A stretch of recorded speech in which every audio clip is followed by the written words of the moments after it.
Instituto Mexicano del Transporte. Hola, ¿qué tal? Soy Manuel de Jesús Favela Gallegos, pertenezco a la Coordinación de Ingeniería Vehicular e Integridad Estructural. Y pues bien, bienvenidos al seminario del IMT y yo presentaré el tema regulación de peso de los vehículos y la fórmula Puente. Bien, pues el tema que voy a presentar hoy tiene que ver con el peso de los vehículos y uno de los criterios que se utilizan para definirlo, ¿no? Que es la fórmula Puente, al menos en Estados Unidos. Y como he organizado esta presentación es hablar un poco de vehículos de carretera e infraestructura, que estamos muy habituados a eso, a lo mejor es nada más para poner un poquito de contexto. Luego ya propiamente algo de la regulación de los pesos. Naturalmente los pesos también de los vehículos van asociados con las dimensiones. ¿Cómo es que desde esta perspectiva se ve el origen de los límites de peso? ¿Cómo surge la fórmula Puente? Eh, Hay algo en la norma 12 de pesos y dimensiones que también habla de la fórmula Puente. Hacemos un ejercicio, presentamos un ejercicio de comparación de lo que posteriormente voy a detallar y pues qué conclusiones podemos sacar momentáneamente. Entonces, como les digo, de acuerdo con la normativa mexicana, los vehículos de autotransporte, pasaje y carga se clasifican en autobús, como el que se muestra aquí. Se designa con una B, el camión unitario, que es un camión de una sola estructura, ¿no? Autopropulsado y con contenedor de carga, es en la misma estructura. El tractocamión, que a diferencia del camión unitario, pues está diseñado para jalar, soporta la conexión, acoplamientos en la parte de atrás, y ahí también soporta carga del elemento que se le acopla o de la unidad que se le acopla. El convertidor, que es prácticamente como un accesorio para poder acoplar semirremolques. El camión remolque que no tengo, tristemente no me di cuenta, no tengo aquí una imagen, pero no es más que un camión unitario que va jalando un remolque, ¿no? Como el que se ve en la parte de abajo, uno de los de abajo. El tractocamión articulado, como este azul amarillo, ahí del tractocamión y el tanque, es el TS. Y el tractocamión doblemente articulado, que es de las configuraciones más largas, ¿no? Que utilizamos aquí en México. Pues bien, estos vehículos de autotransporte o de carga pesada se distinguen precisamente por su gran capacidad de transporte de carga, por su gran masa, que nosotros normalmente ubicamos la variable peso, y también sus grandes dimensiones.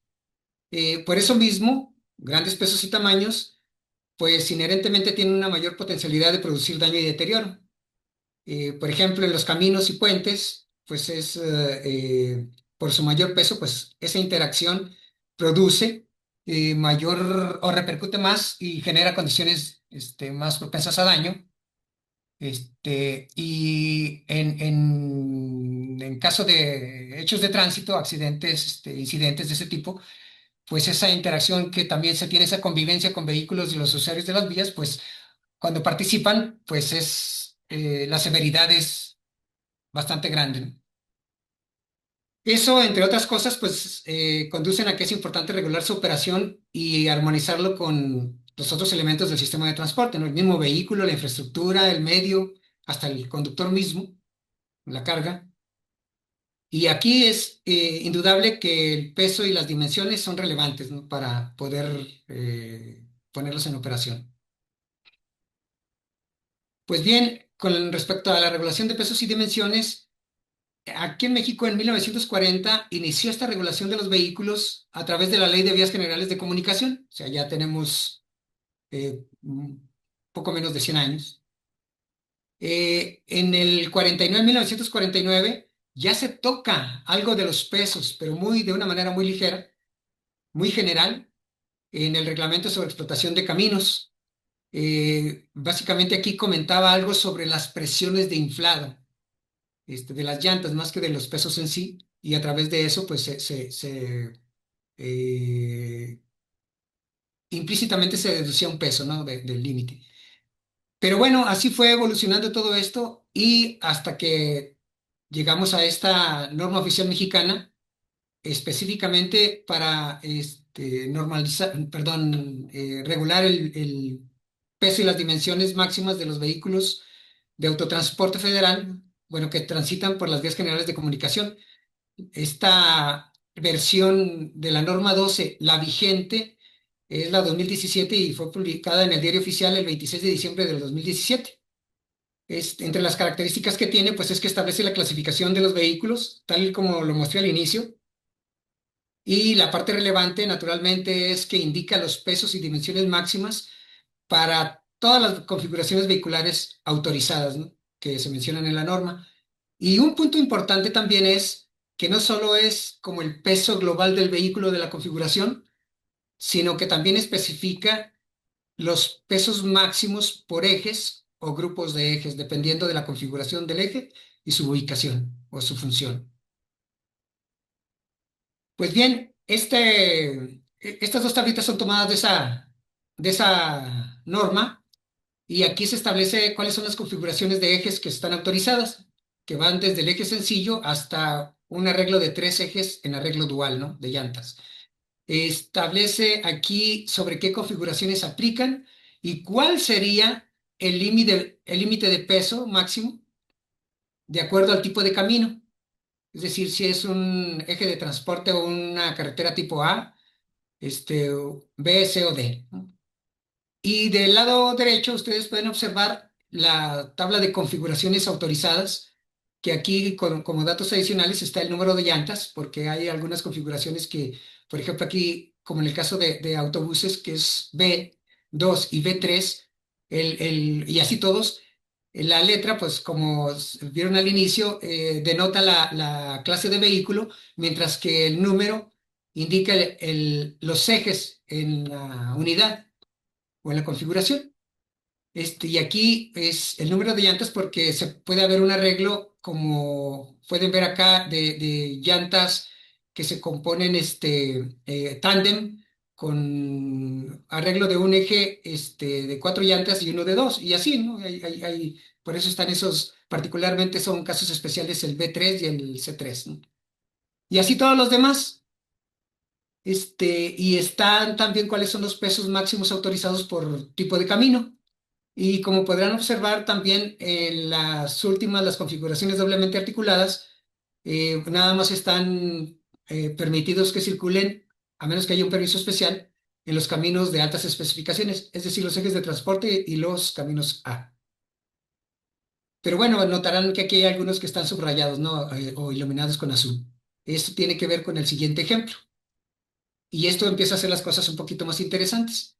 Aquí se muestra un tractocamión semirremolque, un T3S2, 5 ejes. Como dice aquí en el tractocamión hay 3 ejes, en el semirremolque 2 de 18 llantas.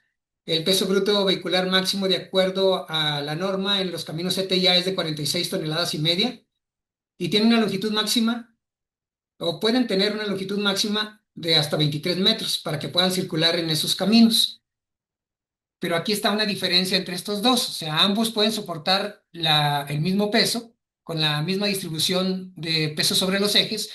Si suman estas 6 toneladas y media que está en el eje delantero, estas 21 toneladas en el tándem motriz del tractocamión y estas 19 toneladas en el tándem del semirremolque, pues da las 46 toneladas y media. Pero la diferencia principal está en la longitud y en la distancia entre los ejes, entre los grupos de ejes.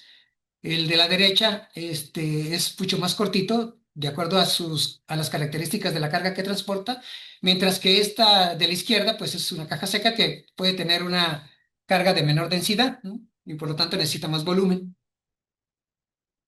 Pero bueno, ¿cómo se originaron estos límites de peso? Y pues inicialmente fueron con respecto al daño a la infraestructura. Las primeras acciones que se aplicaron en Estados Unidos fueron precisamente por el deterioro de los caminos. Y en 1913 se limitó este peso a 18,000 libras, poco más de 8 toneladas en el estado de Maine, y de 28,000 libras, déjenme quitar esto de aquí que no veo, de poco más de casi 13 toneladas en Massachusetts, debido a que en aquel entonces se circulaba con ruedas de acero o de hule sólido. Esto pues naturalmente fue evolucionando, pero ya se había en el 33 ya se había extendido para todos los estados, que de una u otra forma ya tenían, ya podían regular peso, ¿no? De acuerdo a sus propias condiciones y criterios. En todo esto, pues detectaron que al final de cuentas, entre las rutas por las que se transitaban, pues los elementos críticos eran los puentes. Y por lo tanto, empezaron a realizar también algunos estudios para poder establecer o para poder, sí, establecer modelos para diseñar esos puentes. En la década de los 20, la ASHO, que ahora es la ASHTO, trabajó sobre un modelo de carga para ese diseño de puentes y en esa época designó el H10 o propuso el H10 de 10 toneladas cortas que son 20.000 libras y a la década siguiente aumentó la carga, un modelo de 15 toneladas cortas o de 30.000 libras. No obstante, pues como esto sigue evolucionando, las necesidades de transporte siguen aumentando y, por tanto también la capacidad de los vehículos. En 1944 propuso un nuevo modelo que se adoptó como el HS 20-44, que no era más que 20 toneladas cortas, por eso los 40 kilolibras, una combinación que le llamaron heavy semi, es decir, un vehículo articulado, y le pusieron el apellido de 44 por el año en que se generó. Entonces, ahora, en la década de los 50, por parte del gobierno de Estados Unidos, pues para poder construir el sistema interestatal de autopistas, se puso la condicionante de que se regulara el peso, ¿no?, de los que iban a transitar por ese sistema interestatal. Y con ello se generó lo que le llaman el Federal Aid Highway Act de 1956 y que a partir de eso se estableció un peso máximo en eje sencillo de 18.000 libras, poquito más de 8 toneladas, y de 14 toneladas y media, alrededor de 32.000 libras, en eje tándem, y de peso bruto total, poquito más de 33 toneladas, 73.280 libras. A la vez, iniciaron una serie de estudios y pruebas de carretera, en lo que le llamaron la Ashore Road Test, para establecer un criterio que limitara esos pesos a nivel federal, o sea, establecer un criterio amplio sobre todo el país. Con esos estudios y también con el método que propuso el Texas A&M más bien estableció Texas A&M el método para convertir cargas de vehículos de acuerdo a los estudios que habían obtenido a los resultados de los estudios que habían hecho. Estas cargas las convirtieron en cargas de diseño basados en los momentos flexionantes que producían esas cargas y en las fuerzas cortantes.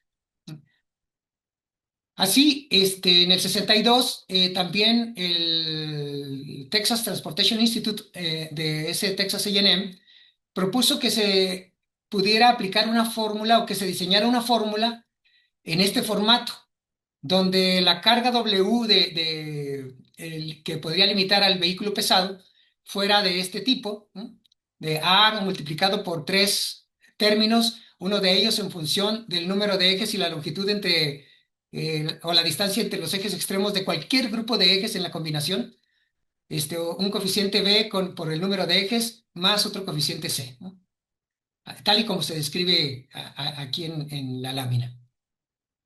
Pues bien, con base en esos modelos y en los estudios, los resultados que había obtenido, en el 62 se recomendó la fórmula puente A, que fue esta, donde W, el peso bruto global en libras, en cualquier grupo de dos o más ejes consecutivos que se redondeara a las 500 libras, era igual a 500 por esos tres términos que involucraban la distancia en pies entre los ejes extremos de cualquier grupo de dos o más ejes consecutivos, está L, el número de ejes en ese grupo de estudio bajo consideración, y esos coeficientes que se muestran ahí, ¿no?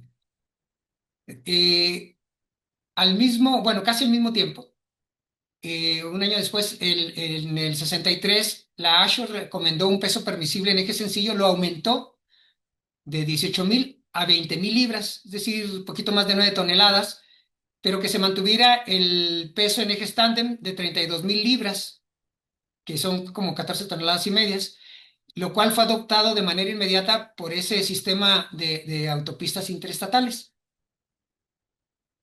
Un año después, el Bureau of Public Roads, que es el predecesor de la Federal Highway Administration, pues recomendó incrementar a 34,000 libras, o sea, casi 15 toneladas y media, en los ejes tándem. Este, pero también que se hiciera una modificación de la fórmula original para definir una fórmula modificada que denominaron la fórmula Puente B. Esta fórmula B, al final de cuentas, reemplazó o querían reemplazar a la versión A. Esto de manera generalizada sucedió en el 67. Esa fórmula Puente B quedó ya como única. Y los efectos que tuvo con su aplicación fueron tales que en 1975 el Congreso de los Estados Unidos promulgó ya en su legislación esos límites de peso para el sistema interestatal de carreteras con los valores que se obtuvieron de esa fórmula B. Y desde entonces se formó parte del el Code of Federal Regulations, que se indica aquí, ¿no? Eso está establecido en el título 23, la parte 658 y la sección 17, tal y como se indica en la diapositiva. Pues bien, ¿cómo es esta fórmula puente B? ¿No? Esta Federal Bridge Gross Weight B Fórmula se fundamenta, como les decía, en los momentos flexionantes y las cargas cortantes que se aplican sobre la estructura de los puentes. Y para ilustrarlo, ellos lo explicaban de esta manera, ¿no? De que, como ven en las figuras, dos vehículos de distinta longitud entre ejes y configuración, sujetos a la misma carga o transportando la misma carga, en este caso el ejemplo de 80 toneladas, de 80, perdón, 80,000 libras, tenían efecto distinto dependiendo de qué tan concentrados estuvieran los ejes, de manera que entre más concentrados podían ocasionar mayor daño. Entonces, esta fórmula B en realidad es muy similar a la fórmula A, salvo por este coeficiente de 36, que en la fórmula A era de 32. Lo demás se mantiene en el mismo tipo. Y haciendo un ejercicio de conversión de unidades, puesto que estos estaban en el sistema inglés, una conversión al Sistema General de Unidades de Medida o el SI, pues es como el que estaba abajo, ¿no? Donde la carga W es 744 por la distancia entre ejes por el número de ejes sobre n-1, más 36, 3,66 por el número de ejes, más 11, ¿no? Así tal como está en esta formulita, con las unidades tal y como están ahí. Pues bien, solo para ilustrar el ejemplo de aplicación de la fórmula puente, considérese este vehículo en el que su carga bruta es de 80 kilolibras y con la distribución de carga en ejes como se muestra aquí. Estas cargas en ejes cumplen con las restricciones o con los límites de peso establecidos por ejes y por ejes sencillos y tándem. En el caso del eje direccional en 1, está en el orden 12,000 libras, que puede ser de 12,000 a 15,000. En el tándem es de 34,000 libras, que lo cumple. Y en el otro tándem, el de 4-5, también de 34,000 libras, separados por esas distancias en pies, tal y como en las unidades que aplican en la fórmula puente original. Entonces, aplicando la fórmula por grupos de ejes, lo primero en su parte superior está el peso que debía soportar del eje 1 a 3, es decir, solo en el tractocamión. Y el valor que resulta de esta fórmula es de 51,000 libras. Si suman estas 12,000 más las 34,000, o sea, 17, 17 y 12, pues se obtienen 46,000 libras, que es menor a estas 51,000. Por lo tanto, es autorizado en esa proporción, ¿no? Ahora, con respecto a los ejes 1 a 5, es decir, toda la configuración, pues aplicando la fórmula, se obtiene ya con el redondeo a las 500 libras, se obtienen 80,000 libras, que justo es el peso total, ¿no? del vehículo. y por lo tanto también es un límite aceptado. Pero ahora, si se analizan únicamente los dos tándems como grupos de ejes, que es ejes desde 2 al 5, se obtienen ya redondeados 65.500 libras. Ahora, si ustedes suman estas 17, 17, 17 y 17.000 libras, o sea, se obtienen 68.000 libras. Eso implica que es mayor a lo que arroja la fórmula puente. Por lo tanto, no es autorizado. Con esa sola condición, ya ese vehículo no puede circular por la red interestatal de carreteras. Y aquí se podrían hacer dos cosas.